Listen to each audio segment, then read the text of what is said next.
Shalom, saudara-saudara yang dikasihi Tuhan Yesus Kristus, selamat pagi. Selamat berjumpa lagi pada renungan harian di pagi ini. Damai sejahtera Allah Bapa dan sukacita Roh Kudus memberkati kita semua.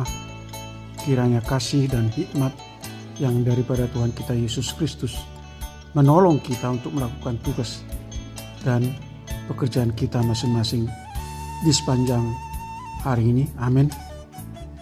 Nas renungan buat kita hari ini, Senin tanggal 14 Oktober 2024. Diambil dari kitab Perjanjian Lama, kitab Daniel pasal 4 ayat 32.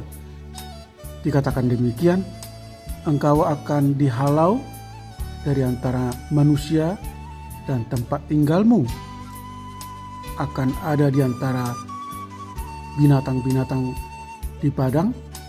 Kepadamu akan diberikan makanan rumput seperti kepada lembu, dan demikianlah akan berlaku atasmu sampai 7 masa berlalu, hingga engkau mengakui bahwa Yang Maha Tinggi berkuasa atas kerajaan manusia dan memberikannya kepada siapa yang dikehendakinya.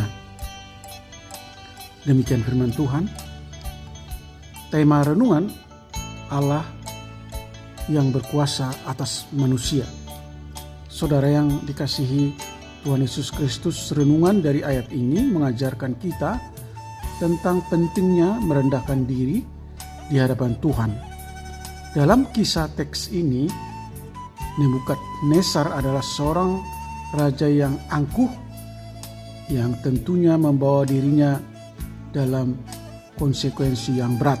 Ketika Nebukadnezar menolak untuk mengakui kuasa Tuhan, dia dihukum dengan diusir dan hidup seperti binatang-binatang liar. Saudara yang terkasih di dalam Yesus Kristus, ayat ini mengajarkan kita tentang pentingnya belajar dari kesalahan kita. Setelah 7 masa berlalu, Nebukadnezar akhirnya mengakui kuasa Tuhan dan merendahkan diri di hadapan Tuhan.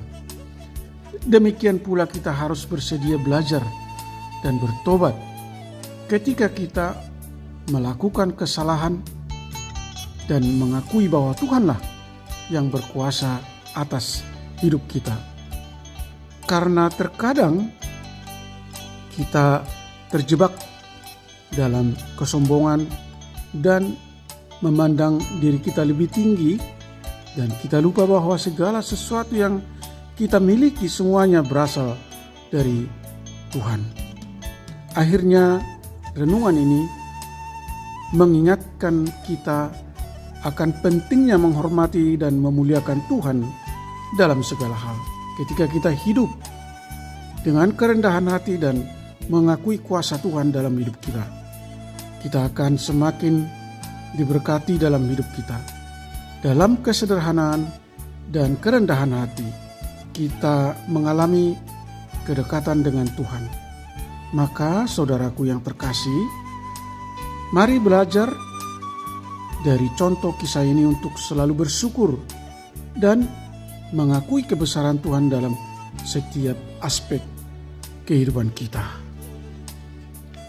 Amin. Mari kita berdoa.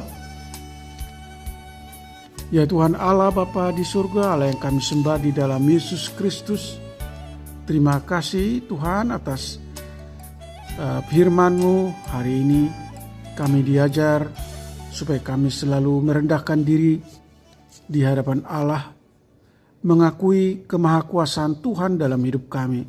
Tuhan adalah pencipta langit, bumi, dan segala isinya, dan kami adalah umat ciptaan Allah.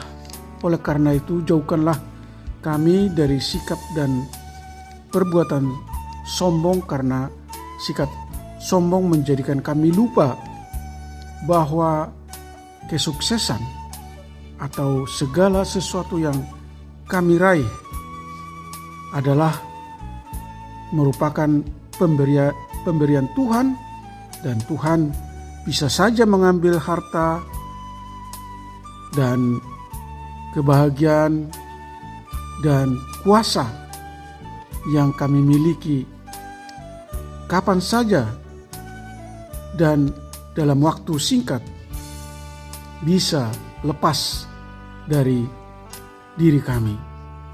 Ajar kami Tuhan untuk selalu mendekatkan diri kepadamu dan selalu introspeksi diri untuk membangun relasi yang intim dengan Tuhan dan sadar bahwa segala sesuatu adalah dari Allah dan bagi Dialah kemuliaan sampai selama-lamanya. Tuhan kiranya menolong kami umat-Mu, para pendengar renungan dimanapun kami berada, hamba-hamba Tuhan, supaya kami setia menghormati Allah dan menjadikan Tuhan selalu relevan di dalam aspek kehidupan kami. Tuhan kiranya menyembuhkan mereka yang sakit, menopang dan menolong mereka yang letih lesu dan berbeban berat, dan yang mengalami berbagai penderitaan. Tuhan menghibur mereka yang berduka dan bersedih dengan kasih setia Allah. Buatlah segala usaha dan pekerjaan kami selalu berhasil dan jadikan kami menjadi berkat bagi banyak orang, dan mampukan kami untuk bersukacita dan bersyukur dalam setiap kondisi apapun yang kami alami. Terima kasih Tuhan, segala puji dan hormat bagi-Mu Allah yang kami sembah di dalam Yesus Kristus. Amin. Shalom. Selamat beraktivitas. Tetap sehat. Tuhan Yesus memberkati.